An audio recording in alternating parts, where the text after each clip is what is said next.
This is Good Night Guy here. So I just want to talk just a little bit about the organized play that we just had this morning.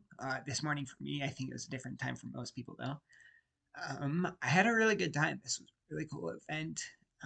And I just thought that the format had some pretty interesting things that we saw from it based on how it played out and just how it worked together in general. So I thought I'd share just some brief little thoughts here. I had intended to record each game and then to have those videos posted, but unfortunately, my recording tool did have some issues and that didn't work out the way I was hoping. So that's something I have to get figured out going into next time. Okay, so how it worked basically, we had 40 minutes per match. We were trying to finish in 3 hours and have 4 games played. So we had a 10-minute setup with a 30-minute playtime. What would happen was each player would secretly pick three heroes simultaneously. We were only working with the core set for this one. Then each player would get one character banned from the opponent's picks, right? So I would pick three, then I'd give my three to the opponent. It would to pick one and ban it, and pick one of theirs and ban it. We'd do that at the same time. Then we'd take our two remaining heroes back, and we would quickly build a deck around those two heroes. Now, most of us just drop in some pre-built decks at this point, straight into TTS, and then make a couple adjustments based on the matchup. And I definitely think that was the most efficient way to do it. But you're also able to build a deck fairly quickly in this game, so it's not bad if you need to build straight from scratch. After that, we would go ahead and start the video, or start the match, excuse me. Okay, so here are some quick results from my playing today. First, I played as Neil Arthur against Dawnsteel Paladin. We had a tie in that one, which was really quite interesting. Yeah, I mean, we used up all the tactics, all of the characters died. It was just a clean board at the end. So that was fun. Definitely felt like there were some misplays in that one, but that's just going to happen. And it was a pretty interesting matchup overall. Next up, I had a win as the Elven Valkyrie against the Everking. Now, this match was super interesting. Definitely felt like one where I shouldn't have pulled out the win. I felt like I had the heads up for the first half of the game, and then I kind of tossed my Master of the Hunt in to siege him, and that was probably not the best choice. I mean, if we're being honest here. But at that point, the scale started tipping more in his favor. He was able to build up more of his things. And yeah, so he was getting super built towards the end, and it was looking pretty bad for me. He just had one misplay that let me march a stack into his gates and siege him before he could beat me. So that was really nice for me to pull out the win.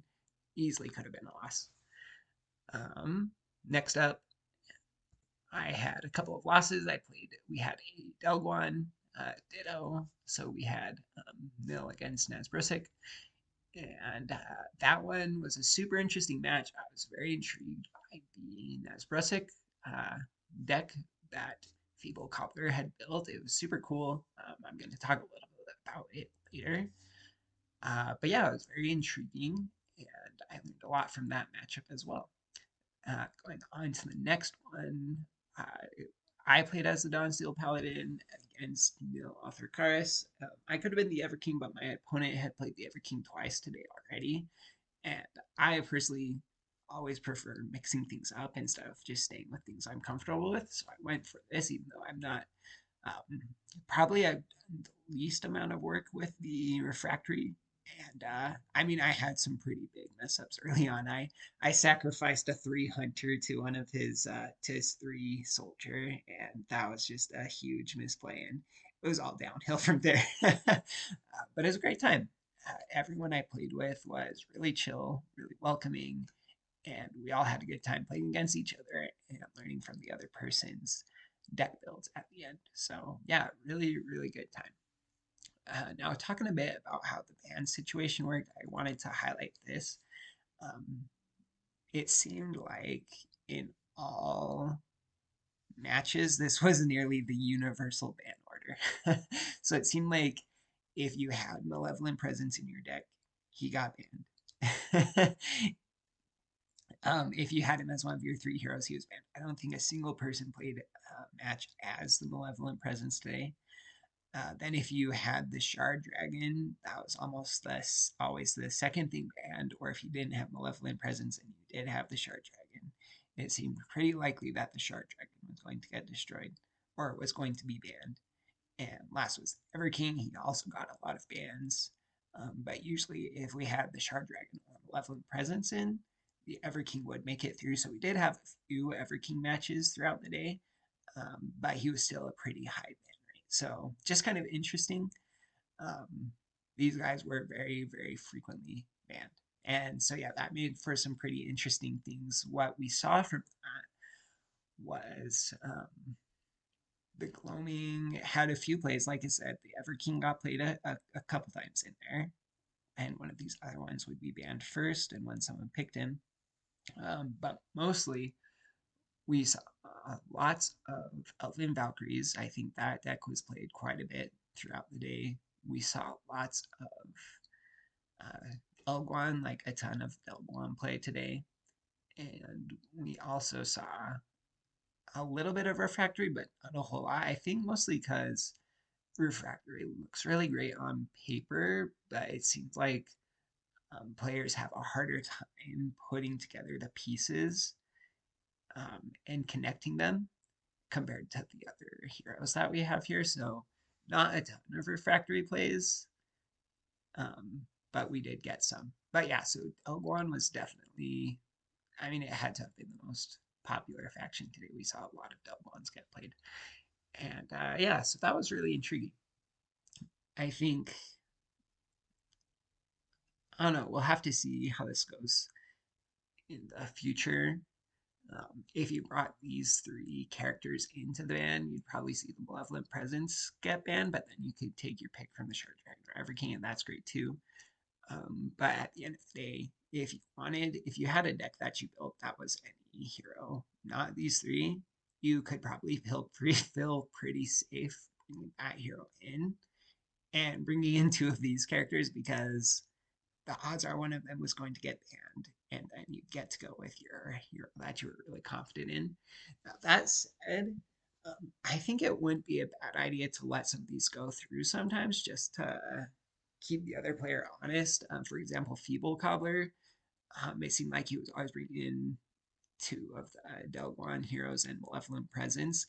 And yeah, Malevolent Presence almost always got banned, and he informed me he didn't even have an MP deck built. So so it would have been funny to put that one through and see if he built something around that or just picked the other deck that he had.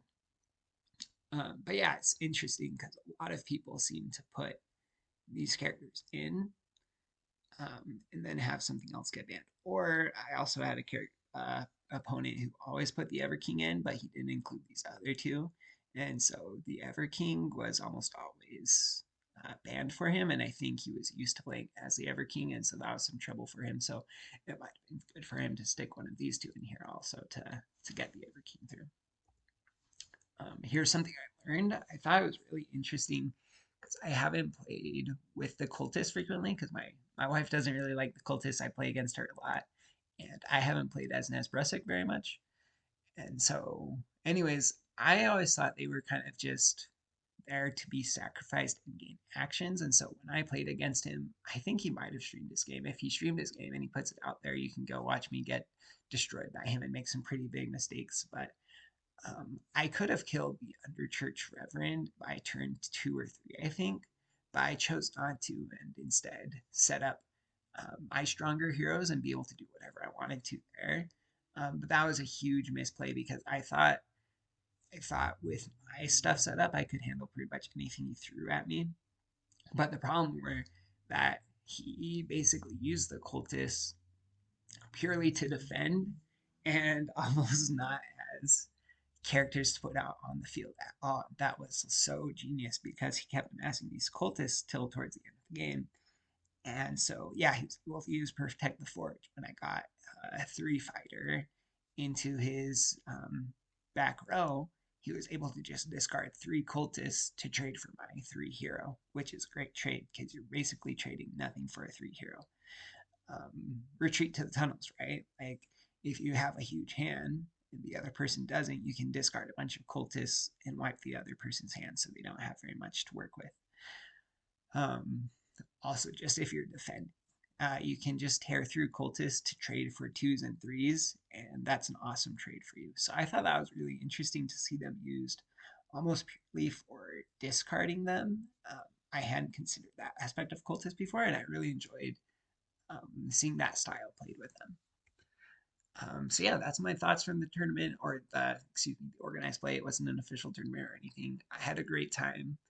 I would recommend coming to these. They're really low pressure situations. Like you just come, you get some reps in, you get to see lots of different play styles, and you get to try out some things that you've been cooking. And who doesn't love that? So yeah, if you're on the fence about coming to one of these, I would say just send it and come to as many as you can, because everyone in the community is super open, super chill, very welcoming.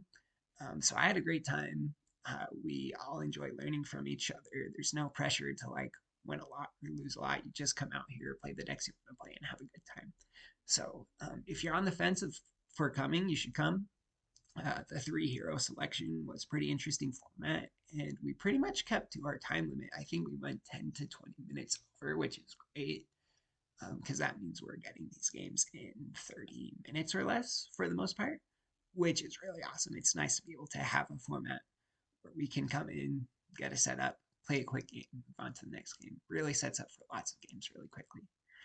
So yeah, hopefully the next video I'll figure out the issue for my recordings in TTS. If that's not working, I'll probably get a different software to start doing my screen recordings. But yeah, before then, I'll probably put some casual match videos on so we can see some casual matches play out. But yeah, till next time.